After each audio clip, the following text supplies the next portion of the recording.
E os Estados Unidos falou que ia agir, não tinha, né, equipamentos militares posicionados para fazer essa ação na hora.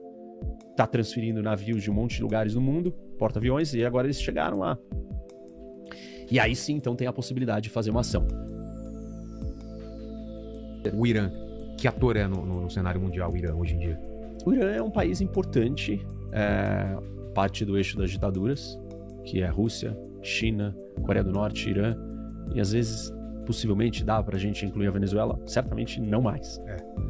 Mas o eixo das ditaduras eu chamo esse grupo de países ditatoriais com uma agenda e um projeto revisionista. O que é uma potência revisionista? Ela não aceita a ordem como está colocada. Ela quer reescrever e redesenhar a ordem internacional. A Arábia Saudita é uma ditadura, mas a Arábia Saudita não é um país revisionista.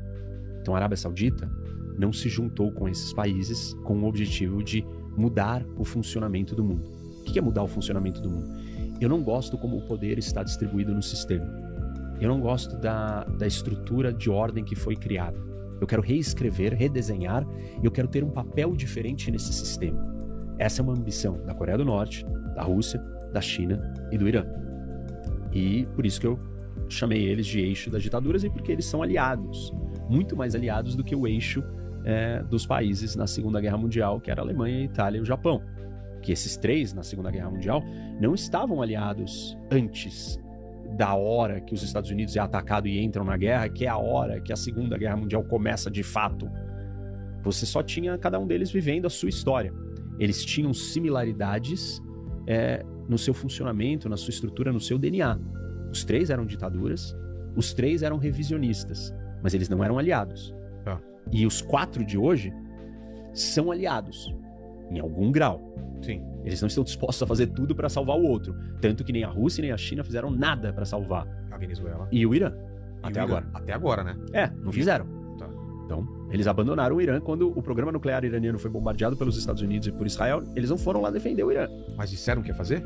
Não, mas se esperava. Sério? Se esperava. Mas não Não militarmente, né? Mas se esperava que eles fizessem algo a mais. Porque, na verdade, a Rússia e a China mandaram um recado que eles não são grandes aliados que estão preocupados com aqueles que estão com eles. Eles estão mais preocupados com si mesmo. E para a estabilidade mundial, isso é positivo. Para a rivalidade entre Ocidente e eixo das ditaduras, isso é positivo para o Ocidente. Isso é ruim para o eixo das ditaduras. Essa não disposição em ajudar um dos seus aliados. É claro que o eixo das ditaduras avançou e conquistou outros espaços e outras supostas vitórias contra o seu rival, o Ocidente. O Afeganistão não entra nesse eixo? Não, porque o Afeganistão é um país, assim... relevante, nesse sentido. Ele não tem força nenhuma, a não ser que você considere ele na época da Guerra ao Terror. Mas quem que tem bomba nuclear estaria disposto a ceder pro Irã? O quê? Ceder a bomba?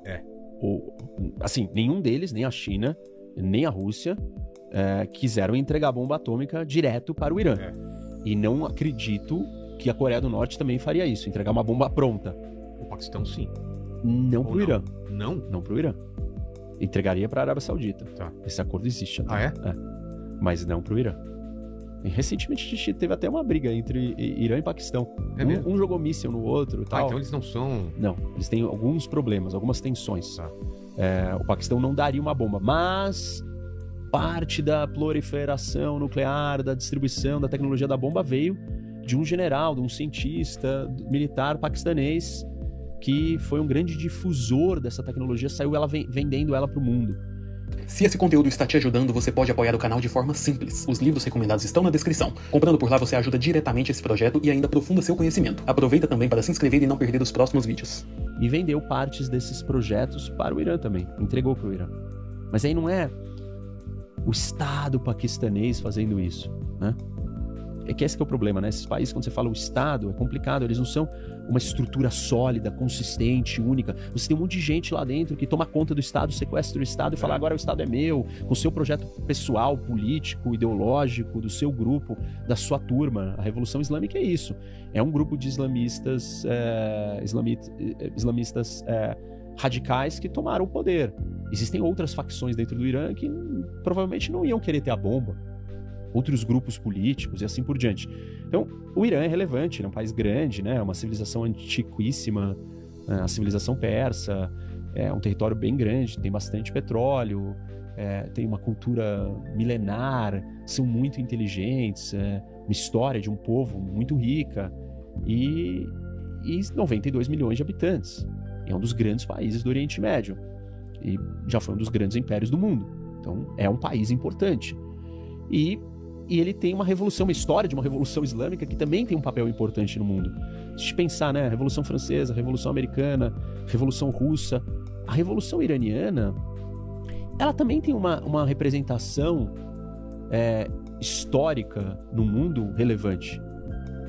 Talvez não para um resultado positivo, mas não é de se descartar o que essa revolução trouxe, porque é uma revolução no coração do Oriente Médio, uma revolução islâmica que parou de pé, que está há muito tempo ali, e ela quebrou com uma monarquia absolutista que tinha muito poder. E você tem meio que várias outras monarquias absolutistas no Oriente Médio que não caíram. Além das monarquias, você tem também as ditaduras seculares, que também não caíram. Então, o projeto iraniano, ele foi bem sucedido. Não é que ele foi bem sucedido num país pequeno, como a Jordânia ou a Síria. Ele foi bem sucedido num país gigantesco. E isso tem um peso. Isso é uma força de influência dentro do Oriente Médio, da história das civilizações ali da região, e dos povos e das sociedades. Então, o Irã tem um papel muito relevante, ainda mais que o Irã tem um projeto de poder regional, tem uma expansão toda, construiu uma rede de alianças, sabe? Fez um monte de coisas que coloca ele num lugar relevante geopoliticamente, como uma força da região.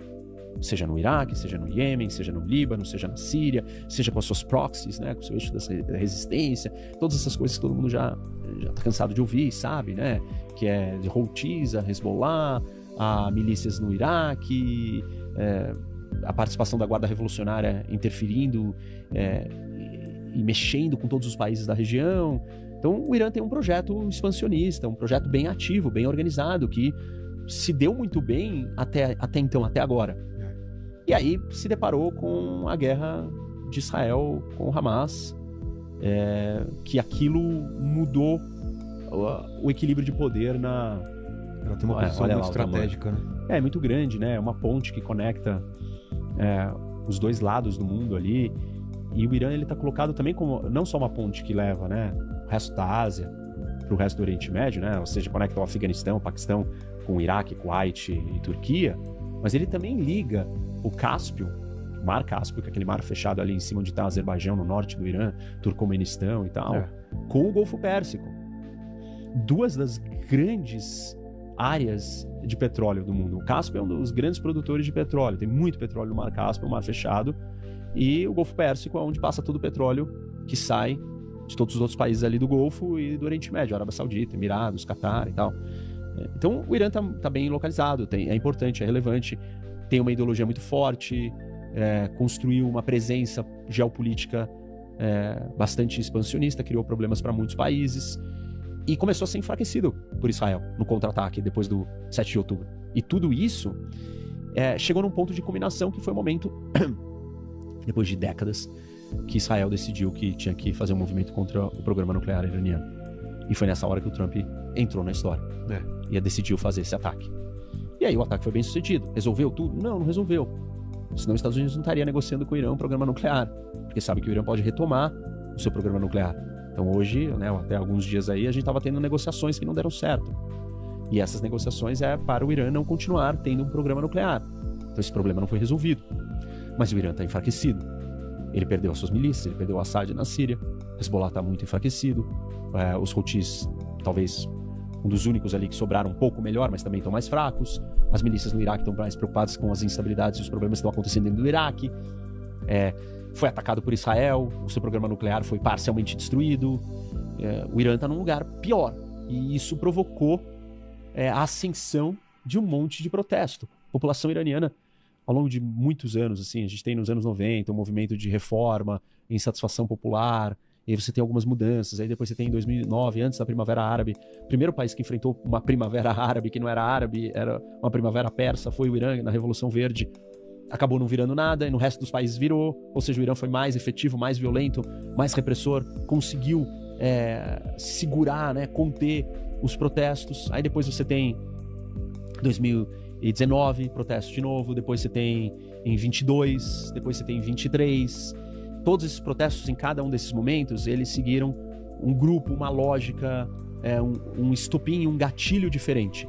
E dessa vez a gente assistiu protestos que meio que juntou todos os grupos, todos os setores da sociedade iraniana, até aqueles grupos que não eram contra o regime. E tudo isso surgiu de uma forma orgânica, não tem uma liderança por trás. Ah, não? Não.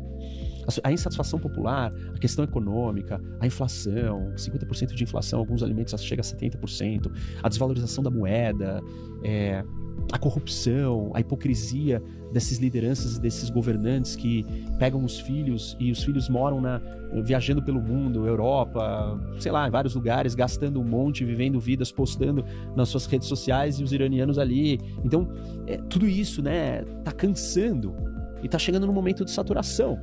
Quase que uma tempestade perfeita para o regime cair. Mas o regime ainda controla a violência, a força e as armas. E as pessoas têm que estar dispostas a morrer. E essa não tem fórmula mágica. E tem gente morrendo. Ou alguém de dentro do regime, ou alguém não, alguém, né, muitos, tem que decidir derrubar, desertar, mudar de lado, abandonar. E se a gente olhar para a Guarda Revolucionária, que é a estrutura com mais força, porque controla o uso da força, se você pegar o topo da Guarda Revolucionária, é uma velha guarda de gente mais velha, e esses caras são muito fiéis ao regime, e serão. A expectativa, o sonho, a possibilidade é que a galera, num escalão mais abaixo, mais jovem, fale, pô, mas eu não tô tão atrelado, ok, pode ser que eu perca um pouco, mas talvez eu possa ganhar, ou eu não aguento mais isso daqui. Então existe essa possibilidade, né, esse é o sonho, isso tem que acontecer, isso não aconteceu até agora. E o Trump, né, tem se envolvido no assunto, falado sobre o tema. Eu vou fazer alguma coisa. Eu não acho que ele está fazendo isso porque ele está preocupado necessariamente com os manifestantes iranianos. Mas ele está preocupado em enfraquecer o regime teocrático dos Ayatollahs / Guarda Revolucionária Iraniana. Isso é do interesse americano. Isso é do interesse nacional. Esse é um objetivo geopolítico para os Estados Unidos bastante importante. E para a região também. Então, derrubar o regime seria bom. E claro que isso tem que ser justificado dentro de algum contexto, né? Por que ele está indo lá atacar? Ele precisa de uma justificativa. E o massacre aos manifestantes pode ser uma justificativa para ele levantar essa bola politicamente e ir lá agir. E os Estados Unidos falou que ia agir, não tinha, né, equipamentos militares posicionados para fazer essa ação na hora. Está transferindo navios de um monte de lugares no mundo, porta-aviões, e agora eles chegaram lá. E aí sim, então, tem a possibilidade de fazer uma ação. As bases americanas de terra, os países não vão deixar que os Estados Unidos façam uma operação ofensiva dessas bases que estão nos seus territórios para atacar o Irã. Não deixaram já. Então os Estados Unidos precisam de ativos militares, equipamentos militares que vêm do mar. E as operações de ataque vão sair dessa estrutura militar marítima, naval. As de defesa vão usar as bases em terra, mas não as de ataque. As defensivas, sim. E tudo indica que, né, sei lá, o Trump está se sentindo vitorioso, bem-sucedido, a operação na Venezuela deu tudo certo, a briga com a Groenlândia também. Parece que a coisa, então, né, sei lá, tem alguma... Ele se sente confiante para fazer esse ataque.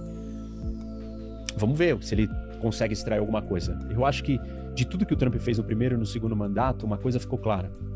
Parece que atacar o Irã é a coisa mais fácil e imune que ele pode fazer. Porque no primeiro mandato ele matou o Soleimani, que era o líder da Guarda Revolucionária. No segundo mandato ele foi lá e atacou as instalações nucleares. Aí ele fez uma operação na Venezuela, bem sucedida, e agora ele está falando de novo em atacar o Irã novamente. Então me parece que fazer algo contra o Irã, ele já entendeu que não tem ônus, só tem bônus. Porque ele põe ali, né, nas credenciais dele, ó, eu resolvi mais esse problema, eu enfraqueci o Irã. E aí você me perguntou há um tempo atrás, né, na conversa, tem alguma coisa que a gente não está vendo do movimento do Trump? Existe uma coisa que ele não explicita, ele não pronuncia, mas todos esses movimentos, eles de alguma maneira também tentam enfraquecer ou dificultar a vida da Rússia e da China. Ele tenta fazer isso, ele não tá falando, porque se ele falar isso, aí ele escancara demais, ele cria um embate muito direto com a China, né? E com a Rússia também. Então, ele faz um jogo mais disfarçado, não é que ele quer falar tudo que ele vai fazer. Nesse assunto ele não fala. Ele só vai dando pequenos passos, pequenos movimentos. Esses movimentos, eles atrapalham, sim, a vida. Não é só que ele só faz coisas para atrapalhar. Lembra que eu falei antes, tem coisas que ele faz que deixam a Rússia mais segura, ou mais confiante, ou mais ousada. E vice-versa, com a China. Quando ele diz que ele não sabe, os Estados Unidos não tem uma obrigação em defender Taiwan, ele tá dando um recado para a China.